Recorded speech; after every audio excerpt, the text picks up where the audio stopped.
ప్రస్తుతం రాష్ట్రంలో 22A నిషేధిత జాబితా భూములకు సంబంధించిన వ్యవహారంలో ఒక చర్చ అయితే నడుస్తోంది.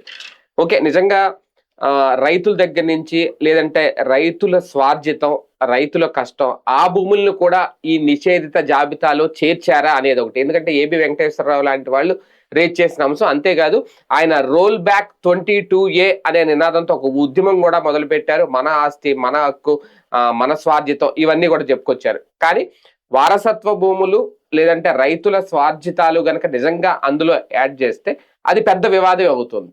ఒకప్పుడు ఈ ప్రభుత్వానికి అనుకూలంగా ఉన్నారు అనిపించుకున్న ఆయన ఇప్పుడు ఈ విషయంలో యాజిటేషన్ చేయడం వెనక ఏంటి? గత ప్రభుత్వం నోటీసులు ఇవ్వకుండా, ఎందుకంటే 22 అనేది ఇప్పుడు వచ్చింది ఏం కాదు, జగన్ ప్రభుత్వ హయాంలోనే నోటీసులు ఇవ్వకుండానే రైతుల భూముల్ని నిషేధిత జాబితాలో ప్రకటించేశారు అనేది కూడా ఒక వాదన ఉంది. అంటే ఇప్పుడు ఎందుకు ఆరోపణలు? 22A భూముల విషయంలో నిజంగా రైతులు నష్టపోతున్నారా? అదే గనక జరిగితే ప్రభుత్వానికి ఇప్పుడు అది పెద్ద సమస్యగా మారదా? ఇది అంశం మీద చర్చించే ప్రయత్నం చేద్దాం. సార్, అంటే ఈ మధ్యన ప్రాక్టికల్ గా ఈ 22A గురించి నేను కూడా విన్నాను. మొన్నటి వరకు ఆర్డీఓ పరిధి లేదంటే జేసీ జాయింట్ కలెక్టర్ పరిధి, అక్కడి నుంచి రిజిస్టర్ ఆఫీస్కి వెళ్ళిపోతారు. ఇప్పుడు తాజాగా కంప్లీట్ గా ఆ జిల్లాకు సంబంధించి రెవెన్యూ డివిజన్ అధికారికి అంటే ఆర్డీఓకి కూడా పర్మిషన్ ఇచ్చేశారు అని ఒక పక్క ఏబి వెంకటేశ్వరరావు గారు చేస్తున్న వాదనలు చూస్తా ఉంటే అసలు దాన్ని ఎత్తేమంటున్నాడు ఆయన. అంతేకాదు, రైతుల భూములు కూడా అందులో నిషేధిత జాబితాలో పెట్టేశారు అనేది. నిజంగా అంటే ఈ భూముల వ్యవహారంలో ఇంత గందరగోళం నడుస్తుందా? అవగాహన లేని తత్వం అనేది పెద్ద సమస్య. ఇప్పుడు ఇదివరకటి రోజుల్లో మనకేంటంటే రౌండ్ టేబుల్ సమావేశాలు జరిగేది, అఖిలపక్ష సమావేశం ప్రభుత్వమే నడిపేది అఖిలపక్షం, లేదా బయట జరిగే అఖిలపక్ష ఇదే రౌండ్ టేబుల్ సమావేశాల ఫీడ్బ్యాక్ స్పెషల్ బ్రాంచ్ వాళ్ళు డీటెయిల్గా చక్కగా రాసి తెచ్చిస్తే దాన్ని చదివి బాధ్యతగా ఆలోచించి నిర్ణయం తీసుకునేవాడు. బాబు గారు ఆ ఇనిషియేటివ్ తీసుకునేవాడు. పబ్లిక్కి సంబంధించిన ఒక రెస్పాన్స్ని జాగ్రత్తగా ట్రీట్ చేసేవాడు ఆయన. అందుకనే బాబుకి ఆ పెద్దరిక పేరు ఉండేది ఆయన. కానీ ఈ ట్రిప్ ఏమైపోయిందంటే వినాశకాల విపరీత బుద్ధి అయిపోయింది. 2017లో తీసుకొచ్చిన అంటే 22A అంతకుముందు ఎప్పటి నుంచినో 22A ఎందుకు పెట్టారు అంటే, ఒకప్పుడు బ్రిటిష్ వాళ్ళ కాలంలో ఉన్నటువంటి భూములు విదేశాలకు వదిలేసి వెళ్ళిపోయినటువంటి వాళ్ళు కానీ, అంటే ఇతర దేశాలకు వెళ్ళిపోయిన, ఇప్పుడు ఇండియా నుంచి పాకిస్తాన్ వెళ్ళిపోయారు, వాళ్ళ భూములు అట్లా ఉండిపోయినాయి. అలాంటి భూములతో పాటుగా కొన్ని ఈనాం భూములు ఇట్లాంటి వాటిట్లయి పోరంబోకు భూములు, ప్రభుత్వ భూములు ఎవడు పడతాడు ఆక్రమించుకోకుండా ఉండటానికి 22Aలో పెట్టారు. అవి ప్రభుత్వ చెరువులు, ప్రభుత్వానికి సంబంధించినటువంటి పోరంబోకు భూములు, కొండలు, కోనలు, ఇట్లాంటి ఎవడో అమ్ముకుని ఆక్రమించుకోకుండా ఉండడానికి పెట్టారు. అప్పుడు కాన్సెప్ట్ ఒరిజినల్ గా అసలు 22A కాన్సెప్ట్ అది. ఎందుకంటే కొండల మీదకి ఇల్లు వేసేస్తారు. మీరు విజయవాడలో చూడండి, కొండలంతా ఇల్లే ఉంటాయి. విశాఖపట్నం అట్టు ఉంటాయి, మురసర్లో ఇట్లాంటి ఏరియాల్లో. ఆ కొండల మీదకి ఇల్లు కట్టిన తర్వాత ఆ తర్వాత డిమాండ్లు బిగిన్ అవుతాయి. మాకు కొండపైకి నీళ్ళు ఇస్తారా లేదా, రోడ్డు వేస్తారా లేదా, మరుగుదొడ్లు కట్టిస్తారా లేదా, ఇట్లాంటి కోట్ల రూపాయలు ఖర్చు. అక్కడ విజయవాడలో కింద ఉన్న వాళ్ళకి నీళ్ళు వచ్చాయి కాదు, కానీ కొండ మీదకి నీళ్ళు వచ్చాయి. ఎందుకంటే బూస్టర్లు వేసి మరి నీళ్లు పైకి పంపించేవాళ్ళు. అక్కడ పేదల కోసం అనేది కమ్యూనిస్టులు ఉన్నారు కాబట్టి కిందకు వచ్చేటప్పటికి మధ్యతరగతి ఏమో డబ్బులు తగలేసుకునే వాళ్ళు అయ్యేది కాదు. ఇలాంటి సిచ్యుయేషన్స్ జరిగిపోతా కొండల్ని కబ్జా చేస్తున్నారు, నది లోపల భాగాలు కబ్జాలు చేస్తున్నారు. కాబట్టి అవన్నీ నిషేధిత జాబితాలో పెట్టారు. అక్కడ రిజిస్ట్రేషన్లు చేయకుండా ఉండటం అన్నట్టు. కానీ 2017లో ఏం చేశారంటే, వీళ్ళు ఈ కేంద్ర ప్రభుత్వం మొత్తం సర్వేలు చేసేసి సిస్టమేటిక్ గా పెట్టమంది కదా, డిజిటలైజ్ చేయాలన్నారు కదా. ఆ పనులు చేయడానికి మనకి ఇక్కడ ఏమైపోయిందంటే, రెవెన్యూ శాఖ స్టాఫ్ 100 మంది కావాల్సిన చోట 5గురు ఉంటారు. ఈ 5గురికి ఓ పక్కన బోలెడు సర్టిఫికెట్ల పనులు ఉంటాయి. డెత్ సర్టిఫికెట్లు, బర్త్ సర్టిఫికెట్లు, అట్లాగే ఎవరైనా చనిపోతే పంచనామాలు, అన్ని రకాల పనులు వాళ్ళకే ఉంటాయి. విపరీతమైన ఓవర్లోడ్ ఉంటుంది. ఆ ఓవర్లోడ్ ఉన్నటువంటి వాళ్ళు ఇంకే పనులు చేయగలుగుతారు వాళ్ళు, ప్లస్ వాళ్ళకే ఈ పని అప్పచెప్పి అక్కడ కావాలని నువ్వు అదనపు సిబ్బందిని ఇవ్వాలి. ఎవరు రెవెన్యూ శాఖ అనేటటువంటి ఇంకోటి, ఎవడన్నా మంత్రి వస్తే వాళ్లే ప్రోటోకాల్, ఎవరు వచ్చినా వాళ్లే చూసుకోవాలి. ఎంఆర్ఓలు, ఆర్డీఓలు, ఆర్ఐలు వీళ్ళే చూసుకోవాలి. అక్కడ ఏదైనా మీటింగ్ పెట్టా వీళ్ళే చూసుకోవాలి. ఆ మీటింగ్ కి వారం 10 రోజుల ముందేందో 4 రోజుల ముందు నుంచి ప్లానింగ్ వాళ్ళే చూసుకోవాలి. ఇంకా అసలు పనులు ఎక్కడ చేస్తారు వాళ్ళు? వాళ్ళని ఎత్తినే ఇది రుద్దారు ఈ సర్వేలు.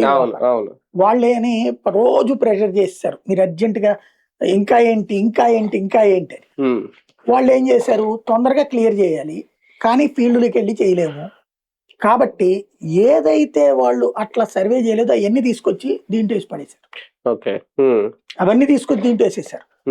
ఇంతకుముందు మొదట్లో నేను చెప్పినట్టు ఆ కొండలు కోనలు ఇవే కాకుండా తర్వాత 22లో పెట్టింది ఏంటంటే దేవాదాయ శాఖకి సంబంధించిన భూములు. అవునా? ఎట్లాంటివి పెట్టారు అంటే మనకి గుడి ఈనాం అనేటటువంటిది ఉంటది, అదే దేవుడి మాన్యం భూములు అంటారు కదా, దాని జోలికి పోరు, అది దేవాదాయ శాఖ పరిధి.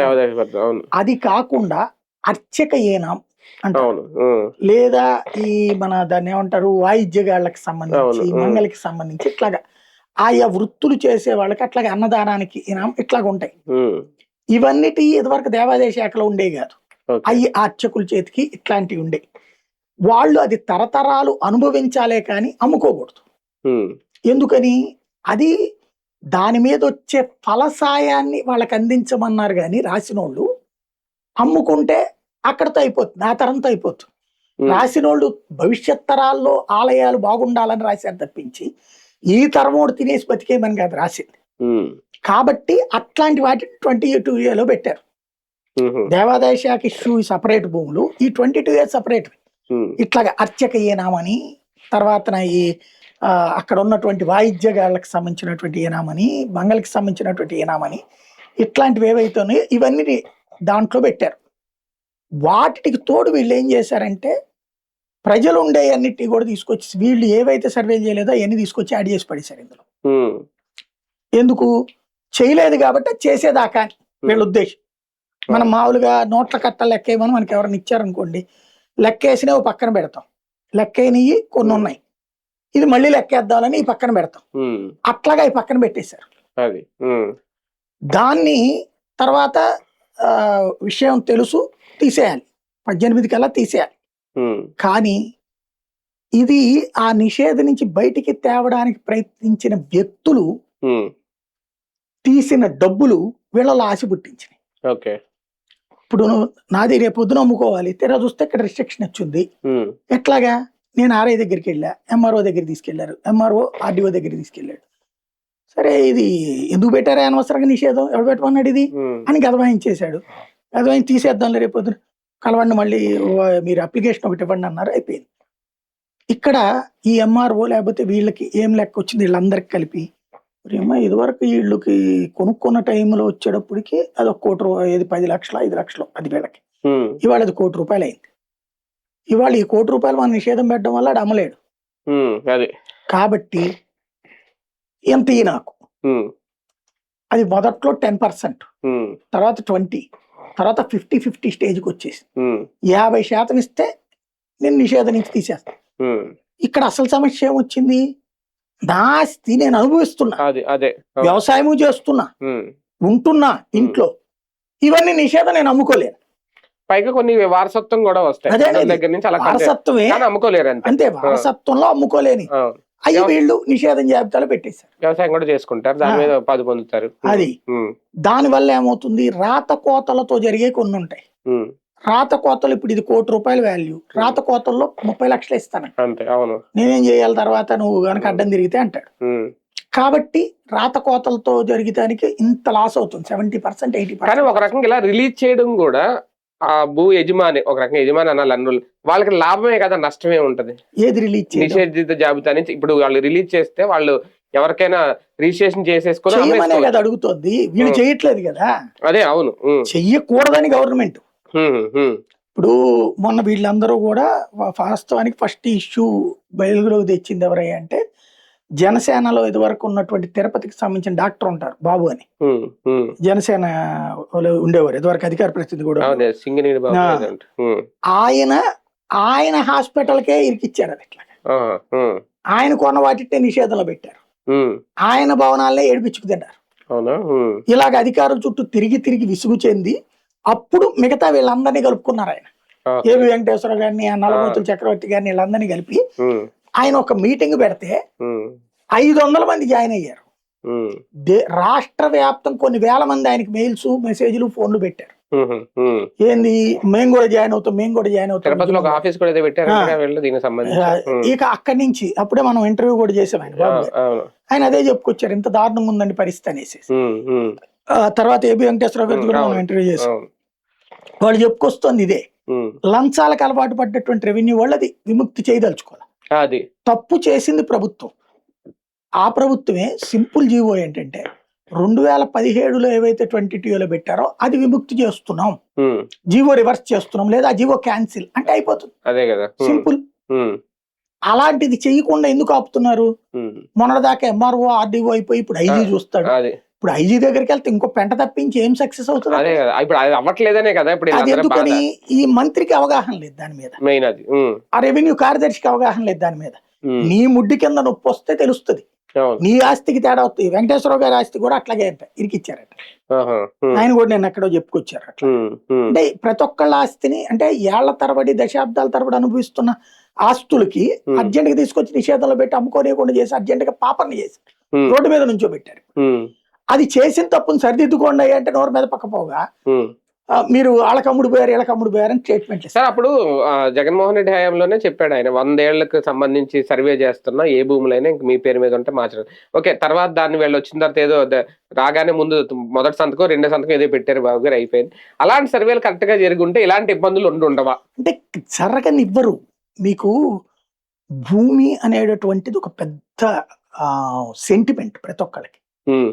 ఈ సెంటిమెంట్ ని తొక్కుతా నొక్కుతా ఏడిపిస్తా డబ్బులు సంపాదించుకుని బ్రతికేసే వాళ్ళే రెవెన్యూ డిపార్ట్మెంట్ వాళ్ళు. మరి వాళ్ళకి ఏ పాపం వెంటాడదో ఏందో నాకు అర్థం కాదు. ఎన్ని దశాబ్దాలుగా వేధించుకు తింటున్నారు భూమి. ఇప్పుడు ఎంఆర్ఓకి తెలుసు, ఆర్డీఓకి తెలుసు నీ కాగితం వాల్యూ ఎంత అనేది. కానీ ఎందుకు మనం కోర్టులకు వెళ్లాల్సి వస్తుంది? ఇవాళ ఒక్క భూ వివాదం మీదన రెవెన్యూ వాడు బతుకుతున్నాడు, సర్వేయర్లు బతుకుతున్నారు, కోర్టులు బతుకుతున్నాయి, అంటే ఎమ్మెల్యేలు దాని పేరు ఏమంటారు కక్షిదారులు బతుకుతున్నారు, లాయర్లు బతుకుతున్నారు, ఇంతమంది బతికేస్తున్నారు అక్కడ. అదే కదా. కానీ అసలు చచ్చిపోతున్నాడు, చంపేస్తున్నారు వీళ్ళు.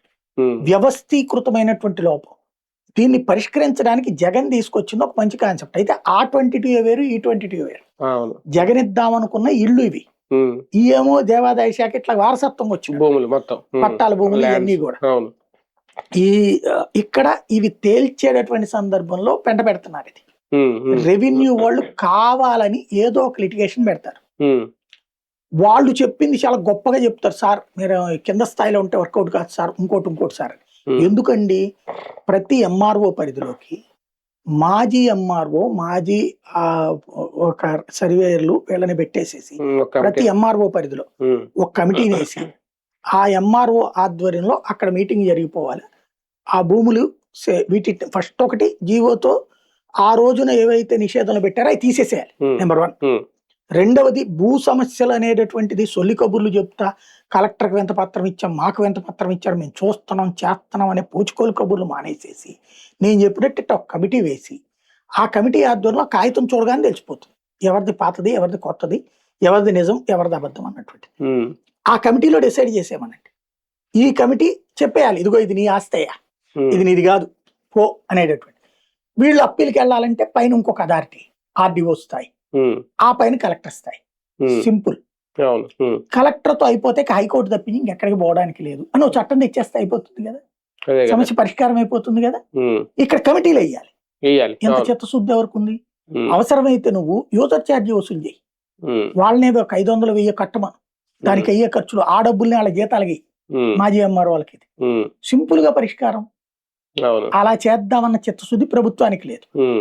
ఎంతసేపటికి ఎవడో కింద ఉన్న ఆఫీసర్ చెప్పాడు, ఆఫీసర్ చెప్పిన దాన్ని పట్టుకుని మంత్రి గారు ఒక పోచుకోలు కబుర్లు చెప్తుంటారు, కథ నడిచిపోతుంది అంతే. కానీ ఇందులో స్వాతంత్ర సమరయోధుల నుంచి వచ్చిన భూములు ఎవరు అంటారు? వాళ్ళని పొలిటికల్ సఫరర్స్ ఎవరు అన్నారు?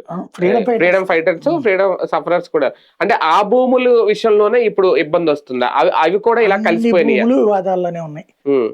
ఏనాం భూములు వివాదాలు, ఈ తర్వాత రైతు పట్టాలు అట్లాగే ఉన్నాయి, పట్టా భూములన్నీ వివాదంలోనే ఉన్నాయి. ఏది తెమల్చరు. ఇక్కడ సమస్య ఏంటంటే ప్రభుత్వం చేద్దామనుకున్న అధికారులు చెయ్యని. అంటే ఏంటి ఇక్కడ ఒక పాలసీ రూపకల్పనలో ఏమైనా లోపమా? ఎందుకు జరుగుతుందని ఇలాగా? అంటే ఎందుకు ఇబ్బంది లేదు రైతులకి? కమిట్మెంట్ లేదు. ఈ లిటిగేషన్ ఉంటేనే రాజకీయ నాయకుడు మాట నడుస్తుంది. ఈ లిటిగేషన్ లేకపోతే అధికారులు ఇప్పుడు జగన్ టైంలో ఎట్లుంది, వాలంటీర్ అయిపోయేటప్పటికి పైన అధికారులకు పని లేకుండా పోయింది. అట్లాగే ఈ పనులన్నీ అయిపోతే కనుక రాజకీయ నాయకుడితో అసలు పని లేదు జనానికి. ఇప్పుడు సర్టిఫికెట్లు అన్ని టైంకి వచ్చేసేసి ఇవన్నీ ప్రాపర్టీ గొడవలు ఏం లేవు అనుకోండి, అసలు రాజకీయాలతో మనకేం పని? ఎలక్షన్ రోజు అంటే అధికారుల వల్ల జరగట్లేదా? ఇప్పుడు ప్రభుత్వం ఈ జీవో ఇచ్చేసింది 22 భూములు నిషేధ జాబితాని తొలగించాలి అనేది, కానీ అవ్వట్లేదు. ఏమి ఇచ్చింది? ఎవరికి ఇచ్చింది? అప్పుడు బాబు గారే ప్రకటించారు కదా స్వయంగా, ఎక్కడ డైరెక్ట్ గా రిజిస్ట్రేషన్ చేసేయండి, కనీసం వాళ్ళు కట్టిన పన్ను రసీదు ఉన్నా సరే చేయించేయండి ఆయన స్వయంగా అన్నారు. నోటితో, చేత్తో ఎక్కడ ఇచ్చారు? అది కదా సమస్య. చేతితో ఇస్తే పరిష్కారం అవుతుంది, నోటితో ఇస్తే ఎట్ట పరిష్కారం అవుతుంది? అందుకే అధికారులు కూడా చేయట్లేదు, అందుకే ఇబ్బందులు పడుతుంది. నోటితో చెప్తే ఎట్ట చేస్తారు అక్కడ? కానీ ఉద్యమానికి ఆదరణ కూడా రావట్లేదు ఎందుకు? ఏబి వెంకటేశ్వర గారు బేసిక్ గా సమస్య ఏంటంటే లేబర్ వీళ్ళ అన్ని పట్టా భూములు వాటిట్లో ఈ గొడవలు ఏం లేవు. అవును, అవి లేవు. ఈ ఎవరు మధ్య తరగతి, ఎగువ మధ్య తరగతి, అవును, తరతరాల ఆస్తులు వీళ్ళందరూ ఇప్పుడు 50 ఏళ్ళు 40 ఏళ్ళు పైన ఉండేవాళ్ళు ఉంటారు. వాళ్ళు ఏం తిరుగుతారు ఇక్కడ? వాళ్ళందరూ రోడ్డు ఎక్కి ఉద్యమాలు చేయలేరు కదా, జంజీ ఉద్యమాలు, జంతర్ మంతర్ టైప్ లో వాళ్ళకి బిర్యానీలు పెట్టేవాడు ఎవరు లేడు కదా. సమస్య రైట్. చూద్దాం ఈ 22A సంబంధించి బాధితులు పెరిగిపోతున్నారు అనేది, అలాగే కొన్ని ఉద్యమాలు చేస్తున్నారు కానీ దానివల్ల అనుకున్న ఆదరణ కానీ ఎఫెక్ట్ అయితే రావట్లేదు. కానీ లోపం ఎక్కడ జరుగుతోంది? ప్రభుత్వం దీని మీద సీరియస్ గా దృష్టి సారించకపోతే భవిష్యత్తులో ఇబ్బందులు తప్పవు.